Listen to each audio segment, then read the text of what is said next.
hosted by Joe. Welcome to the Decahedron RPG podcast. Enjoy the show.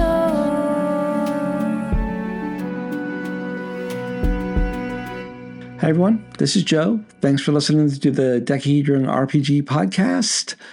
One of the things I like to do is mix and match game bits, right?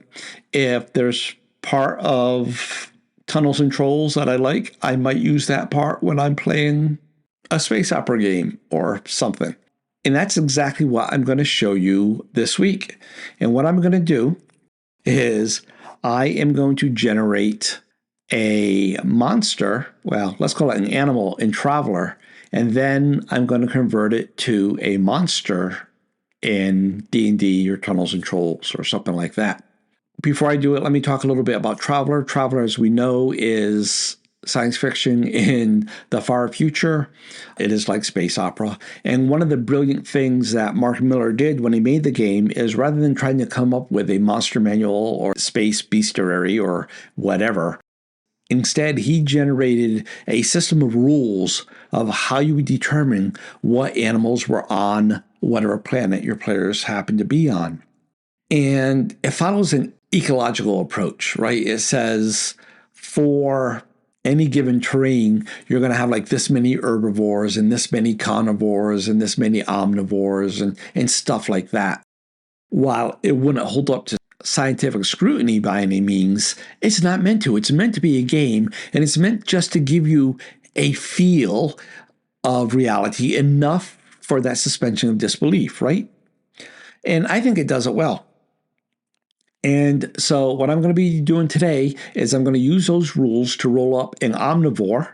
Why an omnivore, Joe?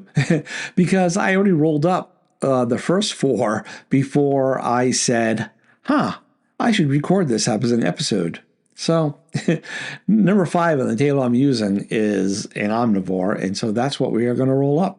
Before I start, just like when I did the Frontier Forts of Kelnor episode, right? When I'm rolling on all these tables, there's going to be times when I have to flip through different books, right? The tables are in book 3 of the Traveler, and I'm going to have to refer to book 2, which is the World's book, because some of the tables have modifiers for the kind of world you're rolling on.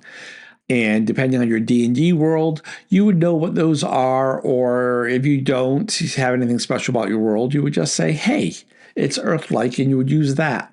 With that out of the way, let's get started. So the first thing you would normally do is you would choose which of the tables you want to do. Because like I said, these aren't meant to give you one animal. They're meant to give you 6 or 10-ish animals, depending if you want to use a little table or the big table. I'm using the little table for what I'm doing. But, if you were like doing a whole campaign on this one planet or something, or a mini campaign, they're going to be there for weeks, real world time. You might want to use the big table to add more variety. Again, I'm just using the little table. And like I said, I've already done 1 through 4, which brings us to number 5, which is an omnivore. So the first thing you do is roll the type, because herbivore, omnivore, carnivore, scavenger is the other group. Those are just broad categories, and within each of those there are subtypes. So in this case, we're going to roll 2 dice on the table, and we're going to modify it by the terrain type. The terrain type that I am using for this is prairie, for like grasslands or plain or a steppe. That tells me that we get a +4 for the type modifier. So we are rolling 2d6 +4. I rolled a 6. 6 + 4 is 10. That is an eater. An eater is a true omnivore in the sense that it will eat anything and everything, and it does not distinguish its food, consuming all that it confronts. Eaters present considerable danger in that they will not avoid adventurers when they are encountered. A typical Terran eater is the army ant, when an entire swarm is considered to be one organism. All right, so we get this idea. This is just a ferocious eater. Whatever it comes across, it eats. It doesn't care if you're alive, if you're dead, if you're a plant, if you're an animal, it is going to eat you. All right, I like this. I like this a lot. And the other thing that this table does is it says 1D in parentheses, and that tells us that when we encounter these, we encounter 1 through 6 of them. Now, Traveler is a bit weird. In D&D, you would just say number appearing, 1 to 6. In Traveler, they actually want you to roll it up now, so I will do that, and I'll talk about why I think that's silly in a second. It says 4. That tells me that whenever they roll up this encounter, they're going to run across 4 of these creatures every time. Every time you roll a 5 on the random encounter table, you're going to come across 4 of these animals. I think that's a little silly. I think it would make more sense to roll that during the encounter, but whatever. Maybe they figure that each random encounter only happens once. I don't know. The next thing we have to do is we have to roll on the animal attributes table. Attributes in this sense means, is it an amphibian? Is it a flyer like a bird or whatever? Is it a swimmer like a fish? Is it a trifibian? This is another 2D table. It does have modifiers for the type of planet that it is. My roll is a 6. Looking at my modifiers, this is where I have to flip books, excuse me. For the type of world that I'm rolling this for, it is a +3 modifier. And I said that I had rolled a 6, 7, 8, 9. All that to determine no special abilities, which would have been exactly the same as the 6. The other thing that this tells us is a size modifier. That is like a flyer will be smaller because it's hard to fly. You're that much heavier and stuff like that. But again, because we don't have any special attribute, we also have no size modifier. The next table is the animal sizes and weaponry table. This is another 2d6 table. We roll on this one 3 times. The very first roll is going to determine how big the animal is, and how big it is also tells us how much damage it can take, and it will also tell us part of how much damage it does. The second time we roll on this table is going to be to determine its weaponry, and the third time will be to determine its armor. And we'll talk about those parts when we get there. First roll, though, is for the weight, hits, and wounds, as they say. There are no modifiers on this table. And I am rolling 2d6, and I get a 9. 9 tells me that it weighs 400. That is 400 kilograms, which is, about 900 pounds? So what's that, like a cow or something? This, my friends, this is when I like AI, because I can ask AI questions like this. Hold on, I'm going to talk to Google for a second. I'm asking Google what kind of animal weighs around 400 kilograms. And it says, like a European bison or a camel. Okay. So yeah, I was kind of right when I said a cow. All right. The other thing that tells us, by the way, is that it has 6D/3D for the hits it can take. Just like rolling the number appearing, they say that you should roll the damage it can take at the time of creation. The whole idea is to speed up during play. I don't mind it here as much as I do before. Yeah, it means that every animal has the same number of hit points, but yeah, I always think it's easier in D&D, like when you have a group of orcs, like you're going to room 7 of the dungeon and it has 4 orcs, to say that they all have the same number of hit points in that room has never bothered me. I know it bothers some people, but as a DM, I find it's much easier to keep track of. But anyway, I don't think it's that big of a deal. So that's 13 points before it falls unconscious, and then 11 more points before it's killed. That's what the 63D means, by the way. The first group is how much damage it takes before it falls unconscious, and the last group is how much it takes to kill it after it's unconscious. The other thing it tells us is that because of its size, when we determine how much damage it does, it's a +2D. And we'll talk about that in just a second. Because the next table, it's the same table. The next thing we roll on this table, though, is weapons. Again, it's a 2D roll. Because it's an omnivore, it gets +4. There are no planetary adjustments to this roll. So I rolled a 4. 4 + 4 is 8. And that tells us that its weapons are its teeth. In Traveler, every weapon type has amount of damage associated with it. So you're not really tied into saying that it's an actual biting attack. All we're saying is that when we roll for damage, that's the column we're going to roll for against. So if you wanted to say it was something weird, like it had a pincer, like a crab or something, but the pincer was serrated like teeth, you could still call that teeth for the damage column. So all this is telling us is that for the damage, it does teeth plus an additional 2D. Again, Traveler wants you to generate these numbers right now to roll up how much damage that is. I've talked before about the problem I have with that, because when you're supposed to roll damage in Traveler, each die comes off a certain stat. And if you just have this one big number, that is unfair to the players, in my view. Teeth normally do 2D of damage, so what that's telling me is that we're doing 4D of damage. And then the next thing we roll for is armor. And of course, most animals don't wear armor. This is just saying what equivalent the creature is, So again, modifiers on this table based on, same table, modifiers on this column based on type, but omnivores don't have a modifier, so it's a straight 2d6. And I rolled a 5. 5 tells me that it is equivalent to no armor at all. The next set of tables is the animal characteristics tables, and this is one of my favorite things about Traveler's Animals things, is it gives you this thing right here, the animal characteristics. This is almost like morale in original D&D, but not quite. What this is actually it's a whole lot more like reaction. Yeah, let's go with that. It's like the reaction roll. And when you first come across an animal, it has these options it's going to do, right? It will either attack or it will run away.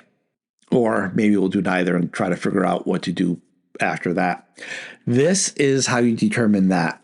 Because the description says it's an eater and it will eat no matter what, I was like, oh, this is going to be one of those where it says, if possible or whatever for attack, but it doesn't.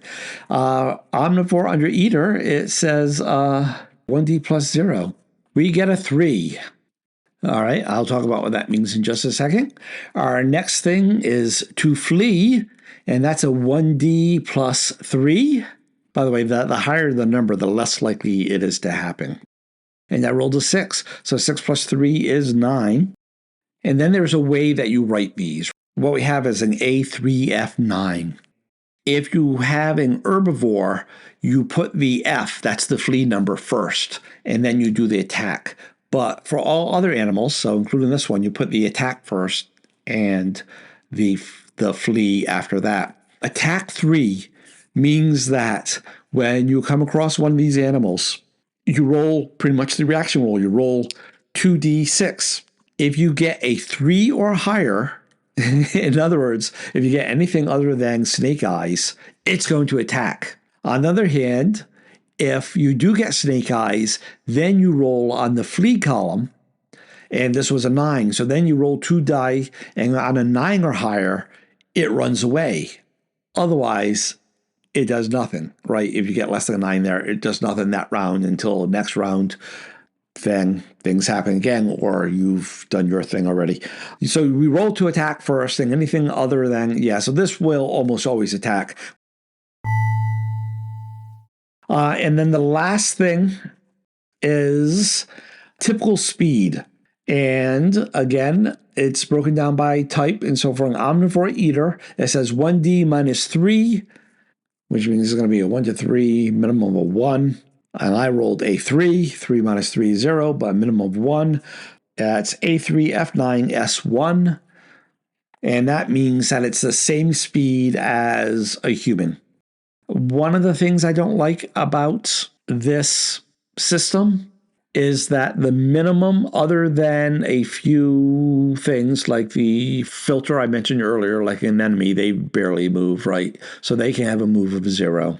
There's like a trapper. A trapper's like a Venus flytrap or a pitcher plant, something like that. They can have, the great and mighty Sarlacc, if you're a Star Wars fan, they can have a move of 0. But other than that, there is nothing that ever moves slower than a man. Nothing. They either don't move or they move man's speed. So what I will sometimes do, because I actually do this and it came out a little less, I would say, okay, it's half the speed of a man or just a little less when I translate this into D&D. So in this case, that is probably what I'll do. So it is an eater that eats anything comes across vicious. It will almost always attack. But a party could outrun it if they were smart enough to try, or at least a unencumbered party. Encumbrance matters, people. Use the rules. They're fun. Yeah, I know bookkeeping isn't fun, but trust me, when you get to have to make tactical decisions, I can run away from this monster, but I need to throw away all my treasure. There's choices to be made. All right, sorry. So that is the crunchy bit of making the monster. Now I'm going to think about this. And like I said, bison was something that I said earlier. The other thing, I wish that there was another table. Everything seems to be a mammal. And I think that might be more me than anything because it doesn't actually say it anywhere. So I wish there was one more table that said, general type. And you could say like insect, mammal, lizard, stuff like that. I'm actually going to do that. I'm going to just make a roll here. And I'm going to say 1 insect, 2 mammal, 3 lizard. Am I leaving anything out? I suppose it could be like a flightless bird. Let's say 6, it's a flightless bird. Yeah, I think that's everything.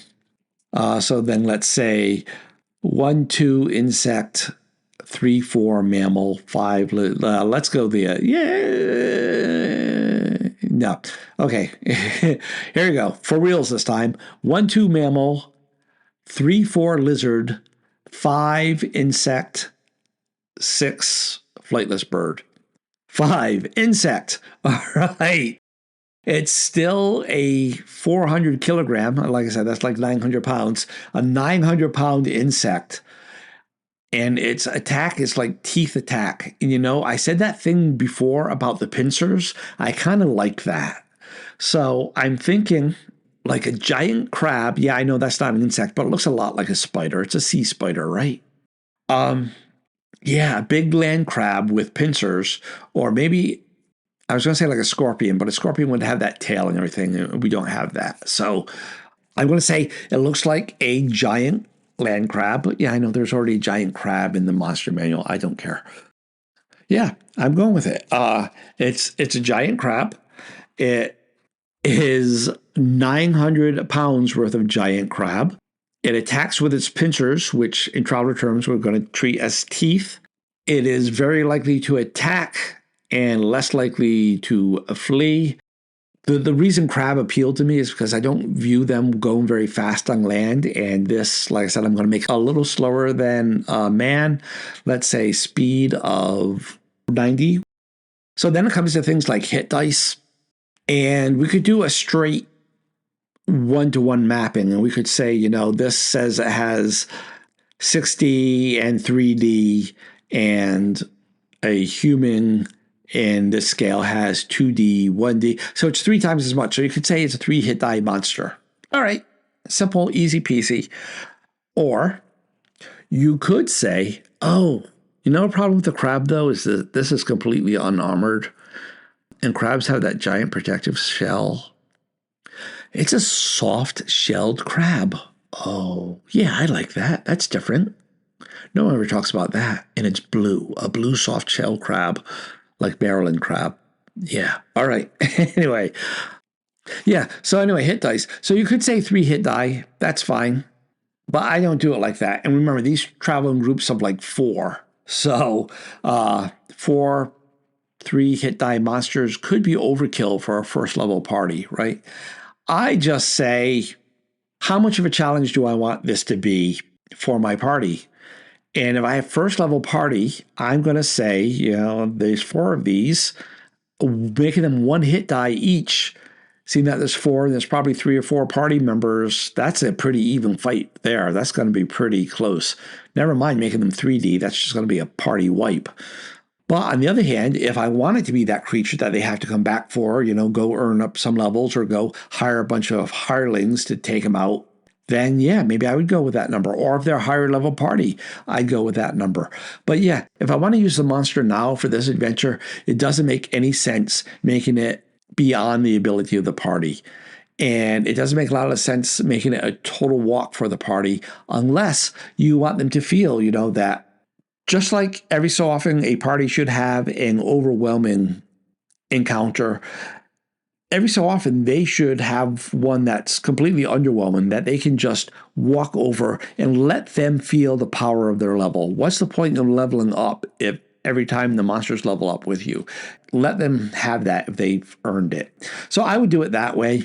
If I were doing this in TNT, it becomes a little more critical that it has to be balanced for the party, because TNT combat, when the monsters outnumber the outnumber in terms of number of dice and everything, the party rapidly becomes a death spiral for the party, and that's bad news. So TNT, I think, actually requires more work to balance encounters than D&D does. And like I said, as Traveler, it sits right there. So we have our giant blue soft-shelled crab rolled up in Traveler, but for use in D&D. Hey everyone, this is Future Joe. So I find that the most important part in all these creative techniques, I guess, is to just go away and think. After I recorded all that, I thought about it. I let it stew in my brain for a little while. One thing that kept popping up was that line from the Traveler book where it said that eaters, blah, blah, blah, blah. But a common Earth example was the army ant, where one swarm was treated as an organism. And that's a rule I like. I've seen it in other games. They use it for rats a lot, a swarm of rats and stuff like that. For the adventure for which I'm creating this monster, I don't have any swarm type monsters. So I was like, yeah, let's do that. So instead of being one 900-pound crab, or I discovered that there is this thing called a pseudo-scorpion that really exists here on Earth, which is pretty much a scorpion without the tail. So it's kind of like that. But yeah, so I said, well, instead of one 900-pound pseudo-scorpion, I could have 10 90-pound pseudo-scorpions, and that is kind of scary. And then I said, or I could have like 100 9-pound pseudo-scorpions. And I was like, well, what's about 9 pounds? And that's like a house cat, right? So imagine these spiders with pinchers, each about the size of a house cat. And there's 100 of them. And because I said the number appearing was 4, it's actually 400. So I showed this to James, and he said, well, isn't that a bit much? But, this is intended to be an outdoor encounter, so I don't think so. And, there's those houses of squalor where those people have like 150 cats all in one house. So I think this would work. And because they're kind of slower than people, I gave them another added ability, which we'll talk about in a second. So yeah, so that's what it is. It's 100 9-pound pseudo-scorpions. Of course, number pairing is 4, so that'd be 400. But the 100 isn't treated as 100 individuals. You just treat that as one swarm of 100. And so when it takes damage, it's probably something like, you're just swinging your sword wildly, and however much you roll in damage is how many you killed, right? So if you roll 6 damage, you've actually killed 6 individuals of the swarm. And when you hit the hit point total of the swarm, that's when they lose cohesiveness and just all skitter away. Or they just start feeding on their own dead bodies and not worry about you, which I think matches the eater vibe rather nicely. Let me present it to you in D&D stats. The Chitterwisp Swarm, number appearing from 1 to 6 swarms. Like I said, each swarm is about 100. Armor class for the swarm is 8, because I figure it's real easy to swing and hit anything. I might be tempted to make it maybe even automatic if you're swinging a weapon and only use armor class if you're using a ranged weapon, whatever. Both of those make sense to me. Anyway, moving inches, 9 hit dice, 3 hit dice. But like I said, I would actually swing that in the direction of the party. Percenting lair, none. They don't have a lair. Treasure type, none, but there's a natural treasure. We're going to talk about that again. Morale, 8. I like morale in the old D&D sets. And alignment is neutral because they are not intelligent creatures. And then the description says that chitterwisps are spider-like creatures with claws, or maybe they're scorpion-like creatures without stingers. Either way, imagine a spider the size of a house cat. They are voracious omnivores and roam the grasslands in huge swarms and devour all that they come across.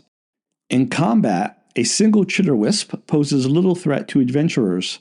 The stats given are for a swarm of about 100 chitterwisps, and up to 6 swarms will travel together. Conduct combat as usual, with the players attacking the swarm rather than any individual chitterwisp. The swarm's bioluminescence can mesmerize targets. Any creature within 30 feet must save versus spells or become entranced and receive a -2 on their attack rolls. A new save attempt is allowed each round. Once a save is made, the character is immune from the effect for the rest of the encounter. Since I've written that, I've kind of changed my mind a little bit, and I think I would tie that into surprise. That is what happens if the party loses surprise, is they enter this entranced state until they make that save and throw. And if they win surprise, or if neither side is surprised, that entranced state just never comes into being. Chitterwisps attack with razor-sharp claws that also deliver a paralyzing electric shock upon contact.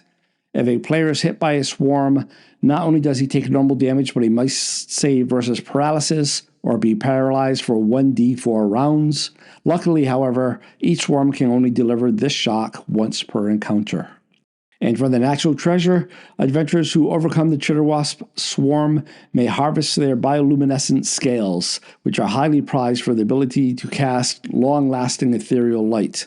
A pound of scales fetches 50 gold pieces to alchemists and scholars, and a defeated swarm will drop 1d3 pounds of scales. So that's it. There is a whole print-up for it on the play boards, www.decahedron.com/boards. So yeah, if you go there and you go into the Decahedron subboard, and there's a section there called Files, it is in there. So that is the Chitterwisp. That's all I had this week. So I did it a little differently than normal. Normally, I'm thinking more about the animal as I'm creating it, and I didn't do that this time because I was more concentrating on making the podcast episode. But no, I think it turned out well. I like this soft-shelled crab. Yeah, let me know what you think. Let me know you like the process, Traveler's process in general, or if you like making the monster and using these travel rules and then converting it to D&D. All of that fun stuff. Hit me up. Links are in the show notes. Thanks again for listening. And until next week, happy gaming, happy life. Bye. Thanks for listening to the Decahedron RPG podcast. Please come back